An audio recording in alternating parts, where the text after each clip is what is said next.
আমি নয়ন আর সানু এই তিনজন টার্গেট নিয়েছি যে রঞ্জনডি ড্যাম যাব। তো বিধায়ও পড়েছি। তো ভাই যাচ্ছি তো যাচ্ছি, এই রাস্তা এখনও শেষ হয়েছে নাই। 1 ঘন্টা একই রকম গাড়ি চালার পর রঞ্জনডির গেট দুয়ার পর্যন্ত চলে আলি। তো আমরা সামনের দিকে যাইতে লাগলি। তো সামনেই ড্যামটা রয়েছে, তো ভিডিওটা শেষ পর্যন্ত দেখো। রঞ্জনডি ড্যাম আমরা এখন চলে এসেছি। তো ঘর থেকেই মনে মনে করেছিলি যে ড্যামে স্নান করব, তো তেল সাবানও নিয়ে এসেছি। তো সামনেই একটা লোক আইসক্রিম বিকতেছিল, তো ওইখানে আমি গেলি। তার আগে দেখছি সানু আর নয়ন ওইখানে হাজির হয়ে আছে আইসক্রিম খাওয়ার জন্য। তো আমিও গেলি। কতটা আইসক্রিম আছে?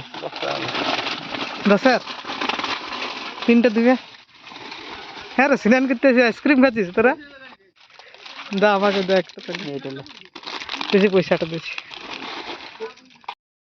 বাস চ খা।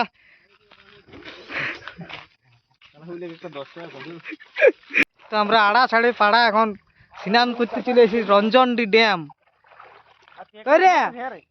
এই সানু, কোথায় ঘর বটে তোর? তোর কোথায় ঘর? এখানে স্নান করতে এসেছি।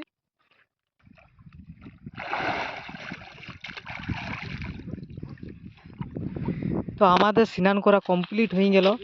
এবার দেখো জায়গাটা কেমন আছে কেমন নাই, তোমরা একটু কমেন্ট করে বলবে ভালো না খারাপ আছে। এই জায়গাটা ভালো করে দেখো, একজন ধমসা বাজাইছে আর দুজন নাচছে। আর সেম জায়গায় আই লাভ কাশীপুর লেখা ছিল। তো ওইখানে পুরা ভাঙ্গে চুরমাল হয়ে গেছে। হুম,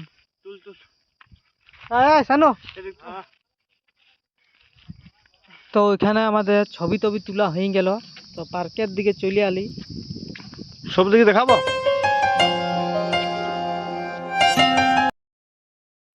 পার্কটায় ঢুকে নিয়ে সেই ভাই লাগছে, সেই দারুণ মজা, দারুণ এনজয় করা হইলো আমাদের তিনজনার। এবারে এই একটা দোলনা আছে, তো দোলনার কাছে যাবো, দোলনাটা একটু দোলবো। আমি আর সানু এই যে চলে এসেছি, এবারে দলছি দুজনাই।